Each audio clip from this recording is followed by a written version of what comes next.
1 part 1 अलविदा मेरे साथी। केताल कीटल आराम से बैठकर मीट चबा रहा था। सामने उसका गिरोह था, चोर, थीफ, पालेडिन, पैलेडिन और नन हीज हाइज। केताल, तो एस्कॉर्ट रिक्वेस्ट आ गया है। अब मुझे कुछ वक्त के लिए ये जगह छोड़नी पड़ेगी। मैंने सोचा तुम्हें बता दूं। चोर और पलाडिन के चेहरे पर उदासी छा गई। उन्हें केताल की कमी महसूस हो रही थी, लेकिन नन हीज ने अंदर ही अंदर राहत की सांस ली। फाइनली ये जा रहा है। हीज को केताल से अभी भी डर लगता था। वो इतना अच्छा और दयालु दिखता था, पर हीज जानती थी कि उसके अंदर कुछ ट्विस्टेड है, कुछ ऐसा जो इंसानियत से परे है।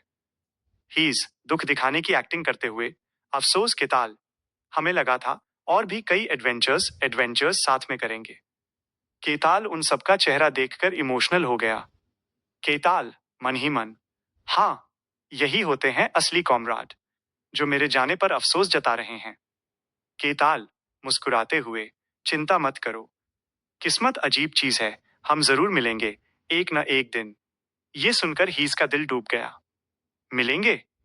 नहीं, प्लीज नहीं। Part 2 barbarian bomb. इधर राजकुमारी एलीन इलीन और उसका अटेंडेंट हारून एरन अपनी लॉजिंग में एकदम ग्लूमी बैठे थे। उन्हें पता था कि एग्जीक्यूशन का टाइम आ चुका है। हारून हिम्मत देते हुए, ज्यादा फिक्र मत कीजिए प्रिंसेस। वो सी रैंक मर्सनरी है। अगर अभी तक कोई गड़बड़ नहीं हुई तो शायद सब ठीक ही होगा। एलीन कड़वाहट से, पर हारून वो एक बारबेरियन है। क्या आपने कभी सुना है कि किसी बारबेरियन पर कोई सेफ्टी मेजर काम किया हो? हारून चुप हो गया। बारबेरियन होते ही ऐसे हैं, आइरेशनल, इमोशनल। उनका पास्ट बिहेवियर भी कोई मायने नहीं रखता। एलीन, वो एक डट बॉम्ब की तरह है हारून, जो अभी फटा नहीं है, पर हम इंतजार नहीं कर सकते।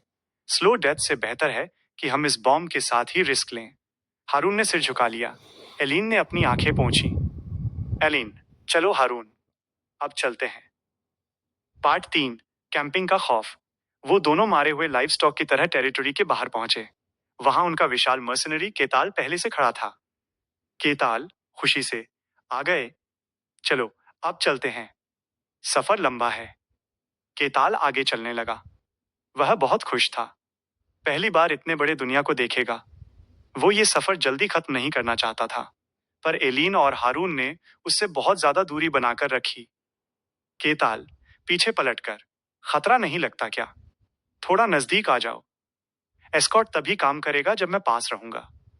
एलीन झट से, नहीं, यह डिस्टेंस ठीक है। आसपास कोई नहीं है, आपको फिक्र करने की जरूरत नहीं। केताल ने ज्यादा बहस नहीं की। लगता है इस गलतफहमी को दूर होने में वक्त लगेगा, उसने सोचा।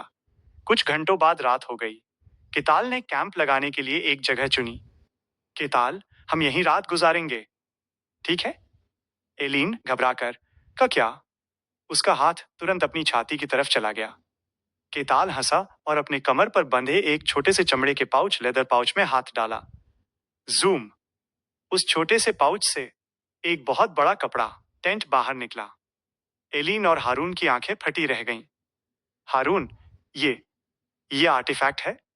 Special expansion artefact? इतना ऊंचे दर्जे का जादुई सामान एक बारबेरियन के पास? ये बात एलीन के दिमाग में नहीं घुस रही थी। केताल ने झटपट उस कपड़े से एक छोटा सा टेंट तैयार कर दिया। केताल मुस्कुराते हुए, ये लो, ये तुम्हारा शेल्टर है। बजट कम था, इसलिए एक ही टेंट खरीद पाया। तुम दोनों को शेयर करना पड़ेगा। एलिन हैरानी में, आह, शुक्रिया। केताल, और हाँ, तुम लोग पहरे वॉच की चिंता मत करना। मैं पूरी रात जागूंगा। तुम आराम से सो सकते हो। ये मेरा काम है। केताल पूरी तरह से गुड गाय बनने की कोशिश कर रहा था ताकि उनका ट्रस्ट जीत सके, लेकिन एलिन की रीढ़ में ठंड दौड़ गई। एलिन मन ही मन, ये बहुत ज्यादा मेहरबान है। इतना भी कोई एस्कॉर्ट नहीं होता। जरूर कोई साजिश रच रहा है। हम सो जाएंगे और ये हमें खत्म कर देगा। एलिन जोर से, नहीं, हम बारी बारी से पहरा देंगे। आपको अकेले ये सब करने की जरूरत नहीं है। केताल थोड़ा अफसोस से बुदबुदाया, अगर तुम्हें यही पसंद है तो ठीक है। केताल ने एक नरमी भरी स्माइल दी, पर एलिन को वो स्माइल बिल्कुल भी फ्रेंडली नहीं लगी। एलिन और हारून एक साथ मन ही मन, हमें सोना नहीं है।